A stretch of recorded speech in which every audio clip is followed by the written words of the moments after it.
So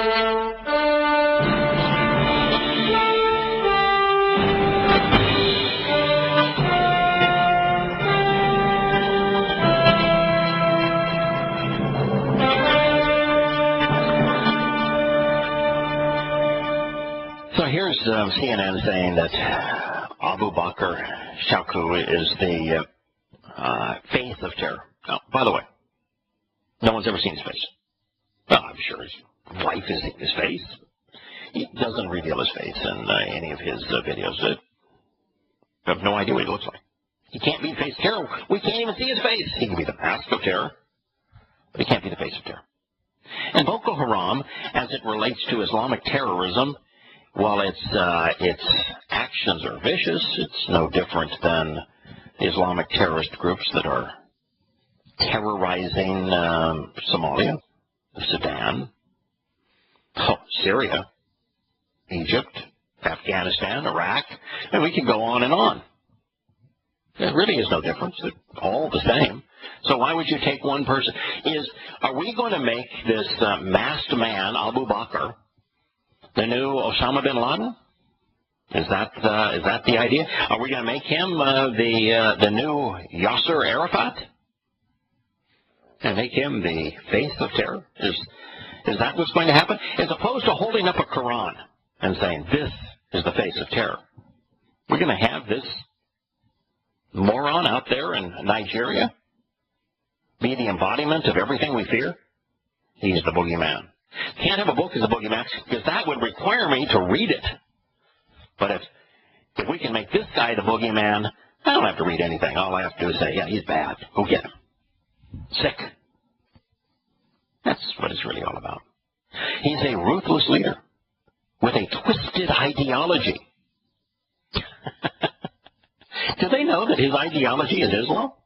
I mean, why not just say Islam is a twisted ideology? I mean, that's what they've written. The sadistic architect of a campaign of mayhem and misery. He's not an architect. There is nothing that he has invented. Everything he has done and is doing has been done by humankind for thousands of years. I shared with you that I'm writing a short history of Rome. And the idea of dividing women up as sex objects to be raped by troops was deployed by Rome. In fact, their first conflict in the Punic Wars against Carthage, when they were battling for an outpost on southwest Sicily. When the Romans prevailed in that battle against the Carthaginians, they killed virtually all of the men, some 30,000 of them they killed.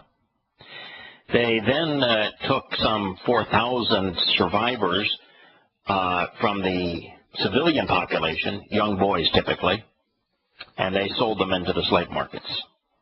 But they took all of the young women, all of them, and divided them among their men as sex toys, slaves, as sex slaves. Oh yeah, that was the Republic of Rome, by the way. For those of you who advanced Republican ideas, that was the Republic of Rome. Been around a long time. Muhammad used it better probably than anyone other than the Romans. Now, the Romans weren't alone in this. There was other savage civilizations. It's just that if you want to deal with an empire, the Roman Empire was the worst at deploying these exact same tactics. Sadistic architect of mayhem and misery. Muhammad implemented them. He was good at being bad. We might as well admit he was good at being bad. And so if you wanted to have a sadistic architect that devised a campaign of mayhem and misery with a twisted ideology, the face for that would be Muhammad. That's why the cartoon that gets Muslims so agitated depicts Muhammad with a turban that has a bomb with a lit fuse. Muhammad was a sadistic architect of a twisted ideology that unleashed a campaign of mayhem and misery on the world. The statement is absolutely irrefutable. In the first 100 years of Islam, Muslim barbarians killed 200 million people. They raped as many women. They sold as many children into slavery. That's what the first Muslims did. This man is no different. Then they say, and yet very little is known about Abubakar Shekau, the leader of Boko Haram. Absolutely not. That's not true.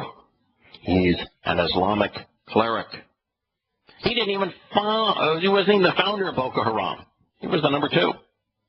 It was founded by an Islamic cleric that was more acclaimed, better educated than he is. Everything you want to know about Abubakar Shekau, it can be discovered by reading Prophet of Doom. You'll know everything there is to know about the man. There is nothing about this man that is meaningful that isn't in that book. Why? Because that book is a comprehensive presentation of Muhammad's words and deeds presented in chronological order using the 5 oldest Islamic sources. This man is as close to being the living incarnation of Muhammad as anyone on the planet today. They say he operates in the shadows, leading his underlings to orchestrate his repulsive mandates. He tells you what his mandates are. Impose Sharia law. To kidnap little girls and to sell them into slavery under Allah's instructions. He's not in the shadows. He's telling you exactly what he's doing and why he's doing it. Why is CNN unwilling to listen?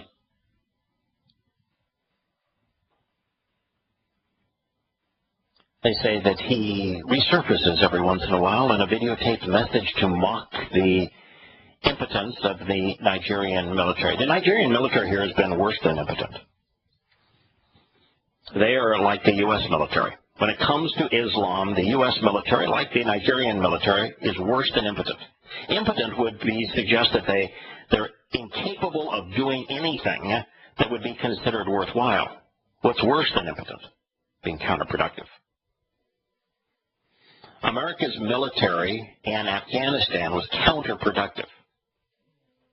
It wasn't impotent. It made a bad situation worse.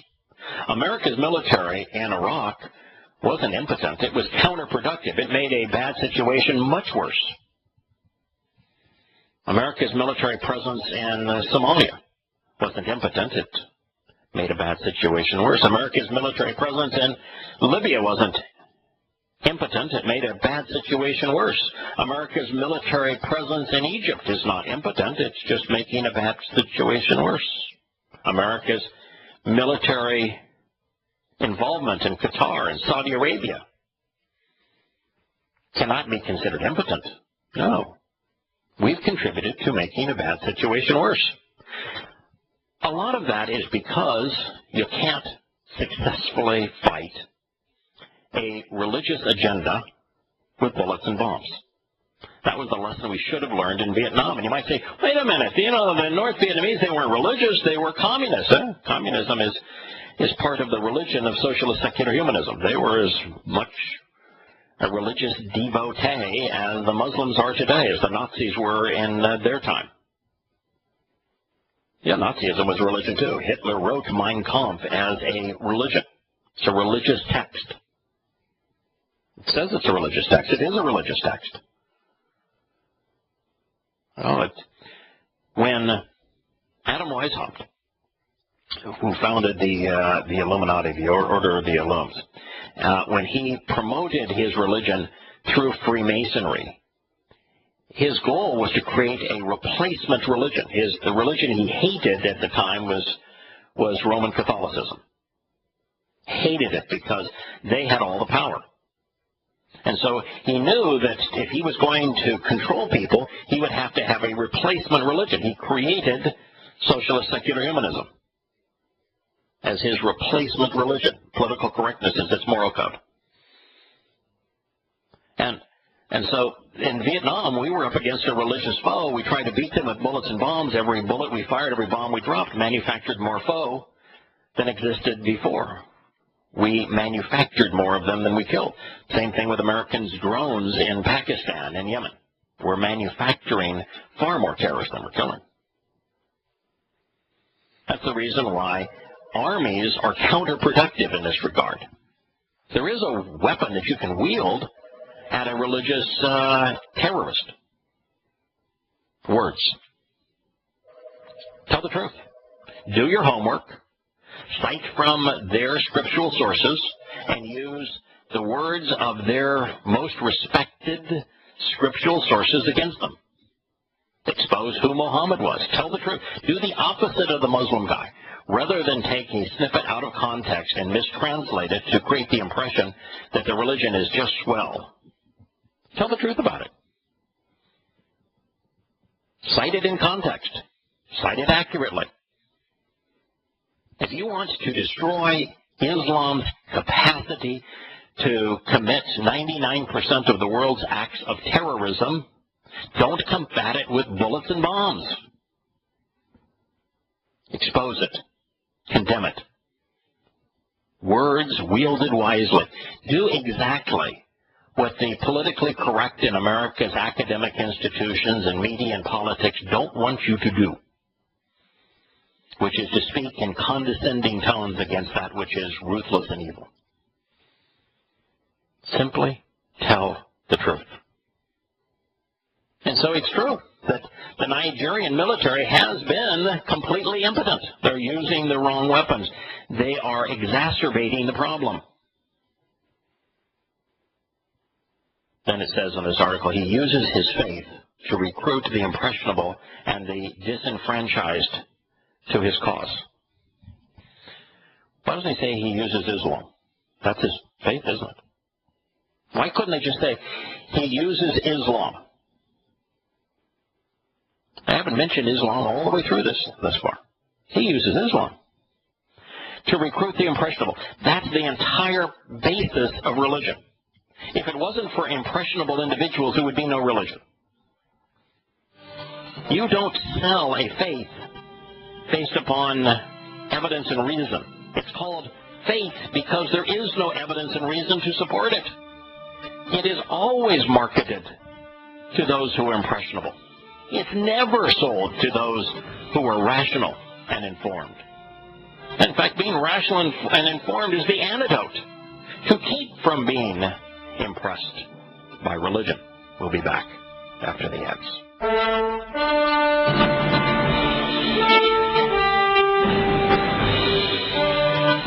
As we're talking about this CNN article that is just absolutely insane in their presentation of Boko Haram, saying that he's the face of terror when he's just an insignificant Muslim amongst a world of 1.5 billion Muslims. A man whose face we've never seen. He says he has a twisted ideology. Well, he doesn't have his own ideology. The twisted ideology that he has is called Islam.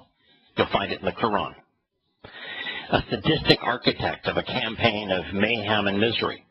Now, it was actually Muhammad that came up with this sadistic campaign of mayhem and misery. If you want the face of terror, look at Muhammad. They said little is known about him, and yet we know that he is an Islamic cleric. You want to know about an Islamic cleric? Read the Quran.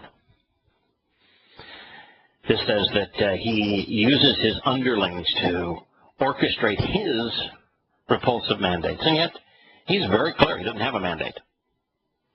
Allah has a mandate, and he's about imposing Allah's mandates. It says that he uses his faith, and they don't want to say here it's Islam, to recruit the impressionable. We've gone over that. And the disenfranchised to his cause.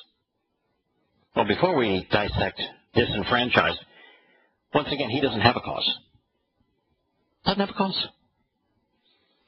That'd be like saying that George Washington had a cause that he was promoting that was his own personal cause when he led Americans in the Revolutionary War. That's like saying that Patton had a cause when he led the 7th Army. That would be like saying that General Lee didn't fight on behalf of the interest of Virginia and the South, but he had his own cause. Man doesn't have a cause. He is fighting in Allah's cause. He has embraced the orders and example of Muhammad and his wannabe God Allah. He is fighting in Allah's cause. Read the Quran. Find out what Allah's cause is all about. Juxtapose the presentation of Allah's cause and the Quran with this man's words and deeds. You'll find a perfect match. Now, disenfranchised. Don't we have the media always tell us that all these organizations are franchised? Didn't we read just yesterday where CNN was was Peter Bergen, that was the one, Peter Bergen of CNN, that he was promoting the myth that Boko Haram was a franchise of Al-Qaeda? But this is now disenfranchised. That would be the lack of a franchise. Does he think that Islam is not a franchise? That this guy is going outside of the religion, of his religion of Islam, to find people who were disenfranchised from religion? It's nonsense.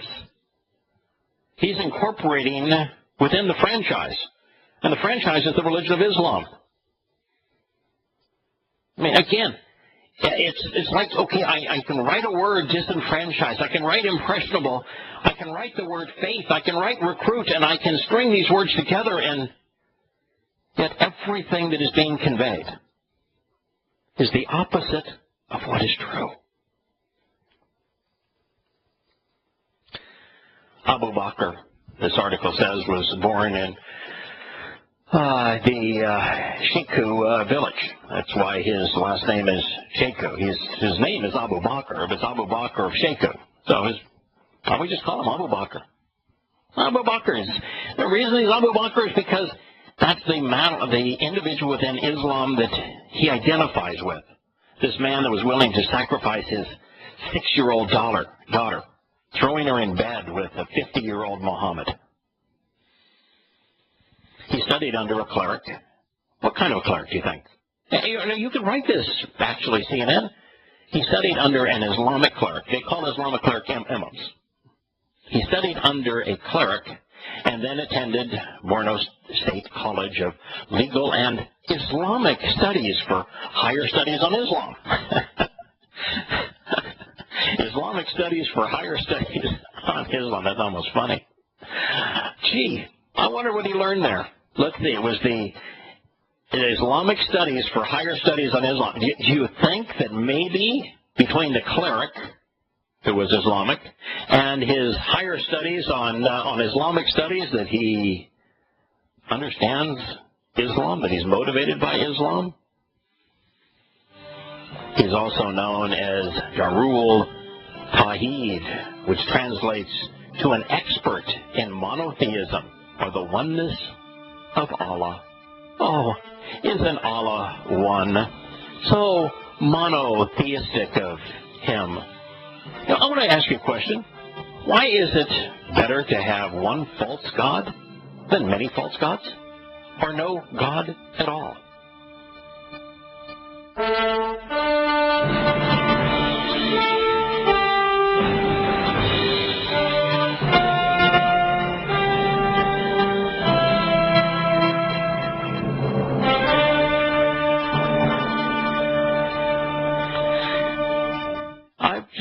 Posing the question out there for those listening to this program, because I'm constantly told by Muslims that Muhammad was a great guy because he convinced Arab polytheists to become monotheists. I've always wondered, why is the belief in one false god better than the belief in many false gods or belief in no God? How does it make somebody's better? I mean, what's the purpose of that? Allah's clearly not God.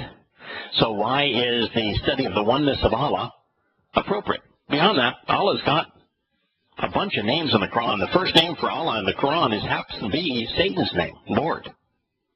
And the next name for Allah in the Quran is Rahman. In fact, there's surahs that actually are named Rahman and that speak of Rahman being God's one and only name. And then, of course, when Muhammad got far enough away from the Kaaba in Mecca that he wouldn't be expected for the black stone in the Kaaba that was called Allah, like to perform a miracle, like roll over. I guess it was capable of being a weather rock, but to do something beyond being a weather rock.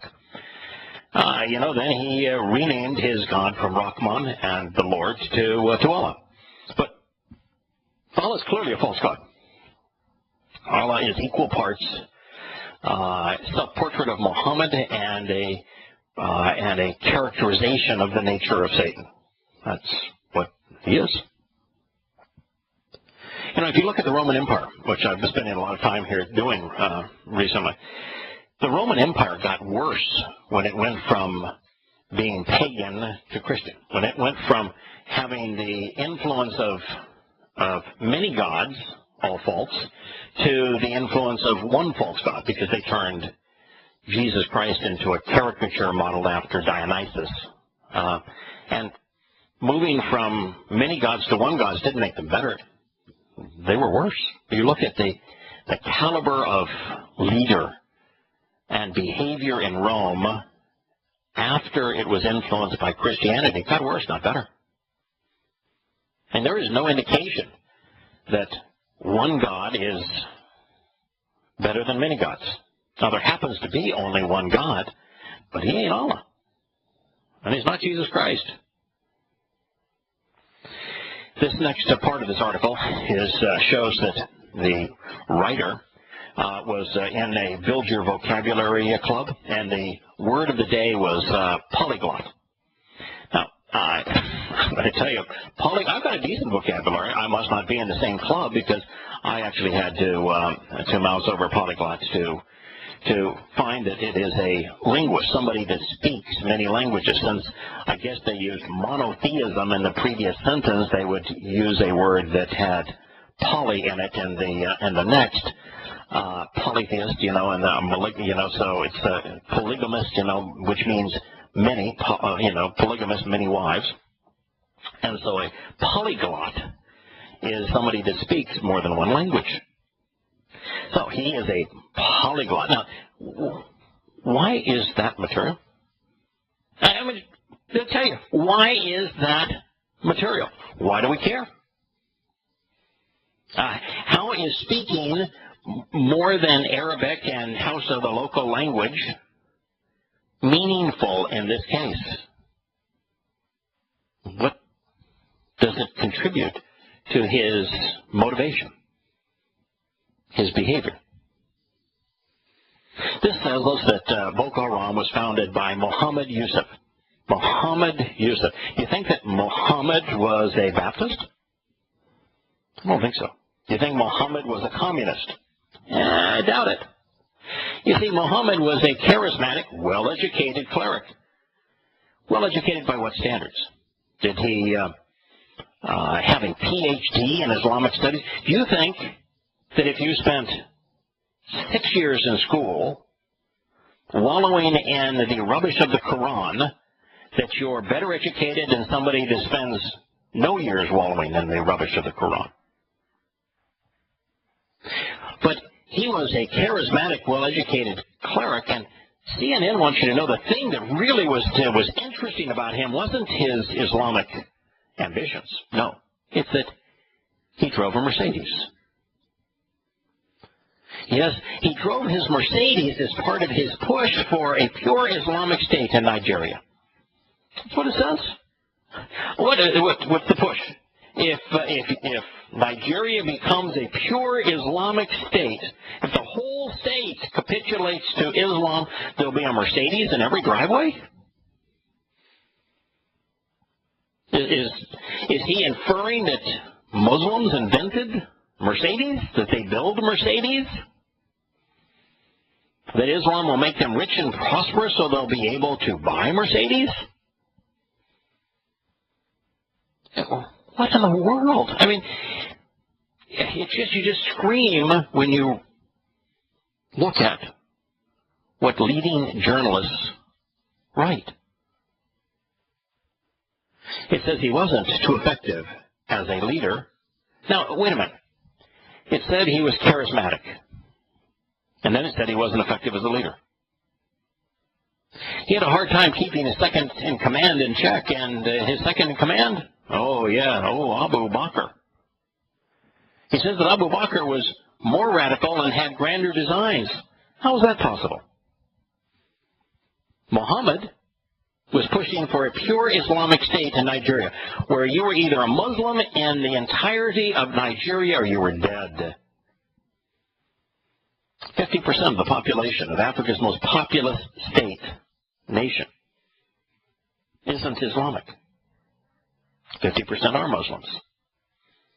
So what could be a bigger agenda, a more radical agenda, than saying that we're going to eliminate 50% of the population of Nigeria, or we're going to force them, compel them to surrender to Islam so that we can have a pure Islamic state in Nigeria? How could you have a grander, more radical design than that? Do you think that Abu Bakr's quest is to become the head dude in the new revised Caliphate that is going to control the world? Surely this masked man isn't the answer to all of Muslim prayers. Well, it says the Nigerian military has touted Abu Bakr's death several times, only to retract its claim after he appeared alive and vibrant in propaganda videos. Yeah, they wouldn't know if they killed him or not. Never have no idea what it looks like.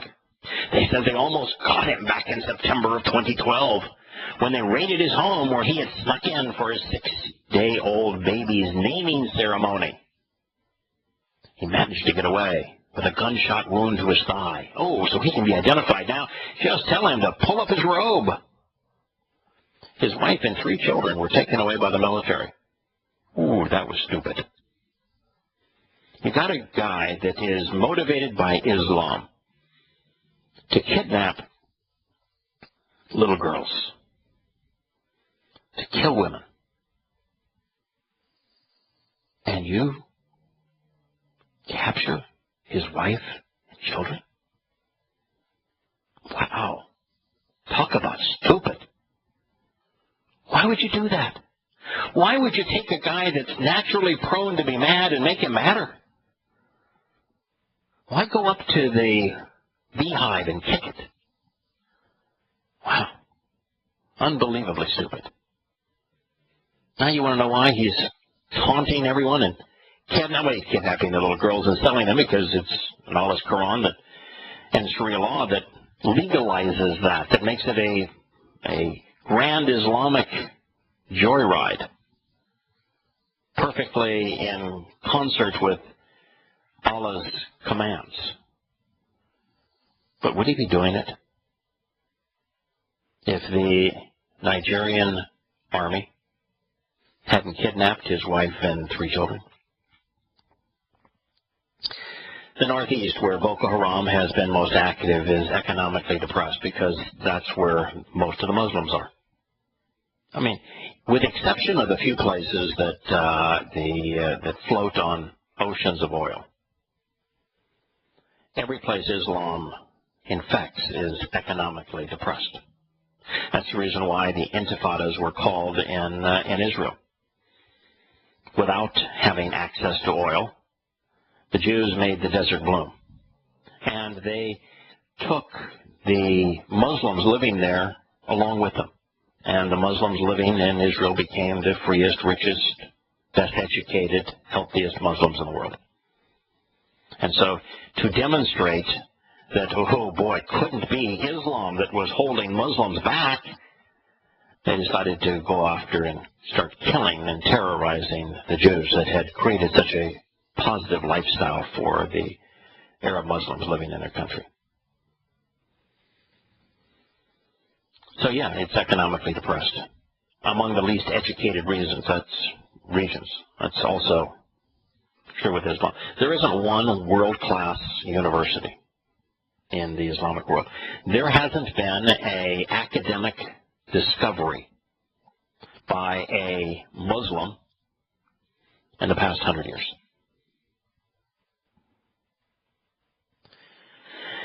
And so Abubakar has done a good job of convincing residents that the powers are corrupt, and if there's a better system of government, would be strict enforcement of Islamic Sharia law across all of Nigeria.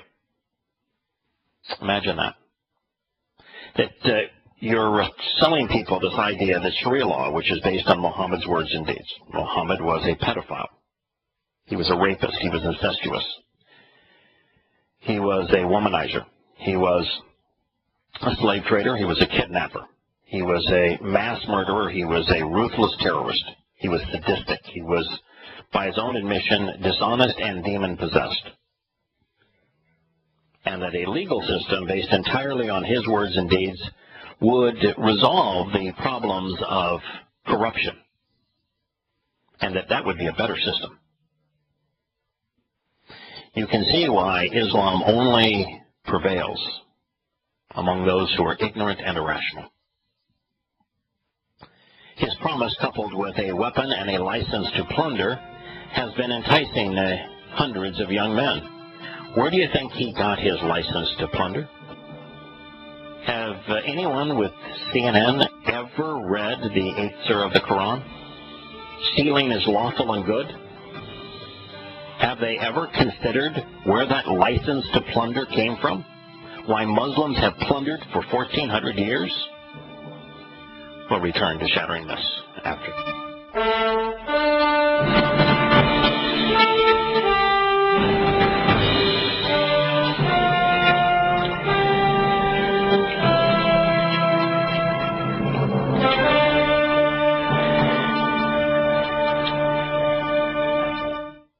The article concludes, the central government's heavy-handed and frequent untargeted anti-terrorism campaign has just helped create more members to sustain Boko Haram.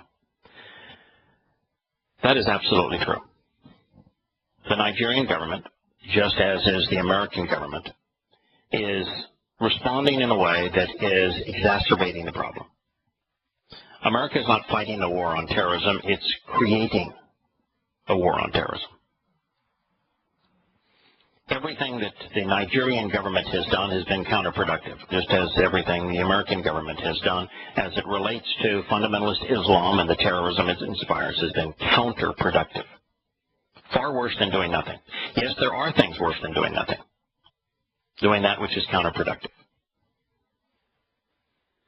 Vietnam was worse than doing nothing. It was counterproductive. The invasion of Afghanistan was worse than doing nothing. It was counterproductive. The invasion of Iraq was worse than doing nothing. It was counterproductive. The support for the Islamic terrorists in Libya was far worse than doing nothing. It's counterproductive. Giving weapons to the Sunni Mujahideen in Syria is far worse than doing nothing. It is counterproductive. Supplying the Egyptian government with billions of dollars worth of military hardware is worse than doing nothing. It is counterproductive.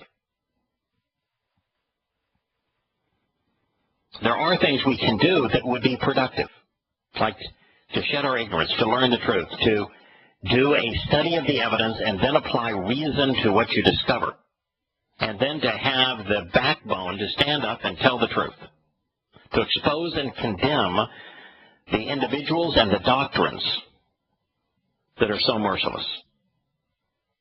That's what we can do to prevail. But when we choose instead to use our military and to use police and to fight a religious foe with bullets and bombs, we will always make the situation worse. The country's own Human Rights Commission last year accused the military of arbitrary killings, torture, and rape in its campaign against the group. This makes for fertile territory for Boko Haram. Absolutely. Yeah, a whole article. They got something right. We have Larry on the line, and since I was about to mock chemtrails again, Larry, you stopped me from doing that. I just received a letter, and I was about to give my conclusions regarding chemtrails. But perhaps you'll tell me that the Jesuits, who you focus on a lot, and I'm not a fan of the Jesuits either, that they're really the mechanism behind that plot. I personally think that there is something to chemtrails. I mean, they've measured them. Goodness, Larry, don't go there. Yeah, I know. You and I disagree. Oh, God, it's not we disagree. Chemtrails has to be the dumbest of all conspiracy theories. I mean, that's worse than Building 7. I mean, the conspiracy theory that swirled around Building 7 and the World Trade Center. I mean, that one's dumb, but chemtrails got to be dumber. Got to be the dumbest conspiracy theory ever issued. And I tell you what, I'd go to the mat. Even though there's people out there that actually have worked in those planes that have openly stated it. Oh, of course, yeah, yeah. I would, the guys that promote these kind of theories that say, yeah, I was there. But I think there was even a book that's published by a guy that was a head. There was but it was head of the FBI. And that he's, as a head of the FBI, must be a truth teller. This very government that's lying to us, but the FBI, the head of the FBI, he's a truth teller. And he says, yeah, there really is chemtrails. They're poisonous. That's why all the little fishies are dying. That's why the little birds are dying. Oh, my God, they're out to get us. That's condensation trails out of the jet engine. That's poison. You know, I live right here near an international airport and 3 different military bases. Okay. And for days and days and days, we we have blue skies. And then for about 5 days in a row, they'll just be, looks like a tic-tac-toe board. Same planes are flying. Why do you suppose that is? Because of the temperatures. There's when you fly a jet. In the middle of the summer. Yeah, when you fly a jet, one of the things you learn is that temperature isn't constant, not even at altitude. And then one day you can be at 35,000 feet. And it's minus 35 Celsius. And 2 days later, you can fly at 35,000 feet, and it's minus 5 Celsius. And the amount of contrail is going to differ based upon the temperature.